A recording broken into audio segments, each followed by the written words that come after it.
What are Republicans like Rick Scott, J.D. Vance, and Mike Johnson doing in a New York City courtroom?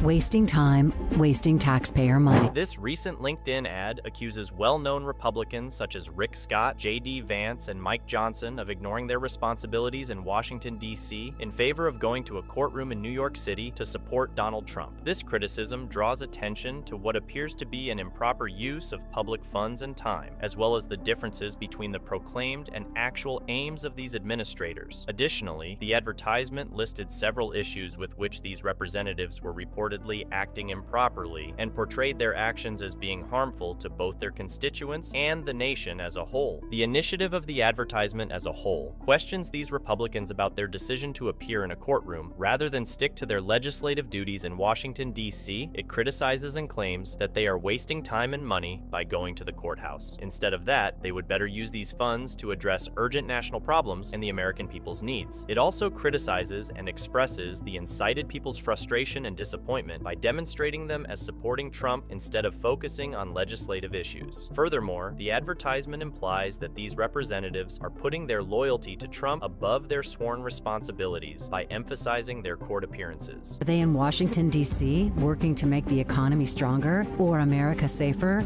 or your life better? No, no, no. The advertisement then changes to focus on the daily financial worries of many Americans. The criticism focuses on these politicians for talking, but not doing anything about problems like inflation and gas prices. It also claims that their actions and words are in sharp contrast to one another. The advertisement implies that their appearance in court is evidence of their lack of interest in finding a solution to these economic issues. This gap is presented as a betrayal of their voters, who are facing increasing living expenses, while their legislators are engrossed in Trump's legal battles. No. They talk about inflation and gas prices, but they're too busy cheerleading their leader to do anything about it. Everybody loves wins. The criticism also touches on public safety, especially the requirement for a more strong border. The advertisement claims that these Republicans are just interested in supporting Trump, not taking difficult votes or decisions to strengthen border security and save American lives. A discrepancy in priorities is portrayed as a duty breakdown in addition to a time waste. It is implied that because their elected leaders are failing to address pressing security issues, their constituents are left exposed and mistreated. They should be in Washington, making the tough votes to strengthen the border. This makes zero sense. They criticize and claim the portrayal of their appearance in court is similar, like they are kissing Trump's ring. The advertisement highlights the notion that these lawmakers have become more loyal to Trump than to their constituents. Their acts appear to be motivated more by self-interest or political benefit than by the welfare of the public, since this term reeks of subservience and mistaken loyalty. Instead, they're kissing Trump's ring in Manhattan. It was not a good look for Congress. However, this criticism claims and portrays them as saying that political representatives are not performing their duties effectively. They aren't interested in the preferences of voters, and they do not ask what the demands of the American people are, their needs, and what they want. Rather, they are more devoted to showing Trump that they really love him and support him, or that they have failed the competition. Not loyal to you, they're loyal to him. Here, watch Trump's reaction. He is basically so excited and feels really happy that many Republicans are supporting him, and they visited the court to show their support. It can only be my personality, that's all. A volatile scene broke out outside the courthouse as protesters, supporters, and media teams fought for space and attention as the hush money trial for Donald Trump continued. Along with a large number of other supporters, there were numerous Republican Party representatives present. It should be noted that these lawmakers were not just expressing their support, rather, they were suggesting that they support Trump, who is still a significant figure in the Republican Party. But it turned out to be an impressive display of support for Trump, as many Republicans showed up to the gathering in the hopes of eventually joining him as his running mate. Among the well-known people who were present at the rally were Rick Scott, who was in court with Trump on Friday, and Senators Tommy Tuberville of Alabama and J.D. Vance of Ohio. Congressman Byron Donalds, Corey Mills, Doug Burgum, Tim Scott, Vivek Ramaswamy, and Marco Rubio were among the other Republicans in attendance. Trump seemed to have brought along a significant number of political allies allies to support him in court, giving the trial the appearance of turning into a political spectacle. Senator Tommy Tuberville of Alabama. Rick Scott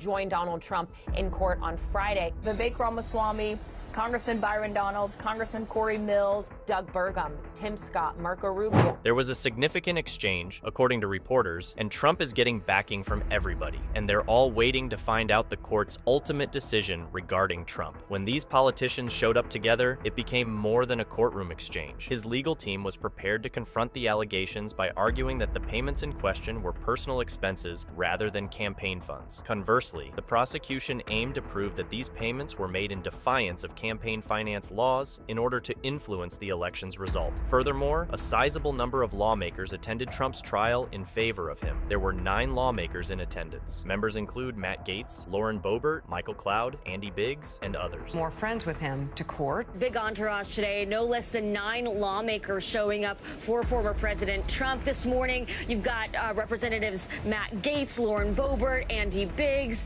Michael Cloud, among others. The other LinkedIn posts also demonstrate how Trump consistently violates the law without thinking about the consequences. Most of Trump's illegal activity consisted of spreading material and making remarks about judges and other court personnel on social media. Regarding Trump's violation of the gag order in the context of this behavior, serious concerns exist. Even after the court granted him release, Trump appears to be publicly engaged in activities that many view as criminal acts, openly disobeying the order and blatantly breaching it. Trump is deliberately disobeying the law, motivated by the prospect of his return to power. But in the Supreme Courtroom, it was unpleasant because Trump was constantly mumbling to his lawyers as he defended himself against claims that he had received hush money. He ignored the court's norms and regulations, in addition to other violations, despite the judge's repeated warnings about his unethical actions. Trump is not allowed to take any action against the court for disobeying its orders due to Judge Juan Merchan's gag order. The judge did, however, threaten to have him arrested and placed in jail, but Trump chose not to heed the stern warning and continued to criticize those who had exposed him. But Trump had disregarded these important criteria for believability. Trump shared 10 tweets on Truth Social, not just 1 or 2.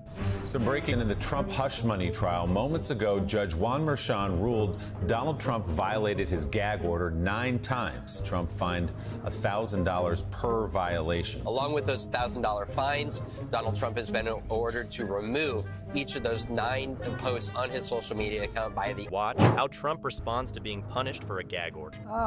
Shit. During the interim, Trump's lawyer, Todd Blanche, maintained his client's innocence. Moreover, all the supporters and representatives protested and claimed that Trump committed no crime. The supporters outside the courthouse claimed that this whole case is shit. Furthermore, he convinced the jury that Trump was innocent and the charges against him were unfounded. Blanche asserts that trying to sway an election is not illegal, but rather just a feature of democracy, despite appearances to the contrary. Judge Merchan saying to Donald Trump's attorneys, "You're losing all credibility. You are losing all credibility with the court."